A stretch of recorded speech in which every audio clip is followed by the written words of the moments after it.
everyone. In this video I'm going to show you how to replace a charge port. We've got three different battery cases here. We've got a bamboo Hadian, carbon Hadian and a bamboo GTR, which is also the same as the Stoke. The process is pretty much the same for all three. We need to remove the battery from the case of each.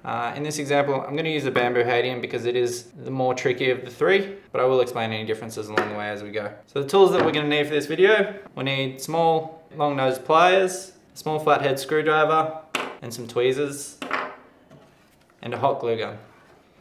So we do have a small rubber grommet on the charge port side.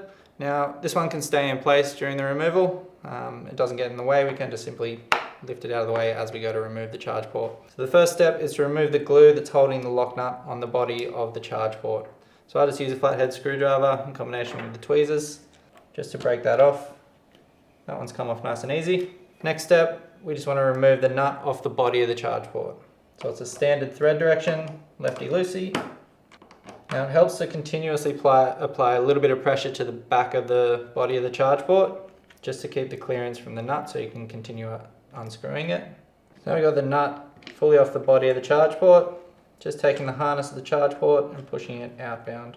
So now I've got that charge port removed, take our new charge port, reinstall in reverse order. So the charge port does have a flat side either side. We want to line up that with the flat sides on the molding of the battery case.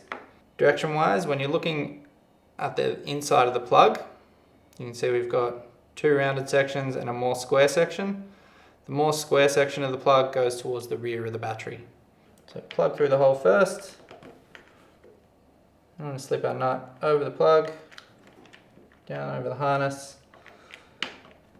Now this is the most tricky part, trying to line up these threads to get it to thread on straight. Once you've got it lined up properly, it should thread on relatively easily. So I've got that nut threaded all the way on now, just finger tight. Just going to take my long nose pliers again and nip up that nut. So that nut's tight. Final step now is just to reapply some glue around there, just to make sure that nut doesn't go anywhere. Got our hot glue gun. We don't need a huge amount, just one squeeze over the top. So we'll let that glue dry now. Once that's all dry, we can reassemble the battery. That's how you replace the charge port on the bamboo Hadian, carbon Hadian, and the bamboo GTR, and also the Stoke series. The only difference being the positioning of the charge port in the battery case.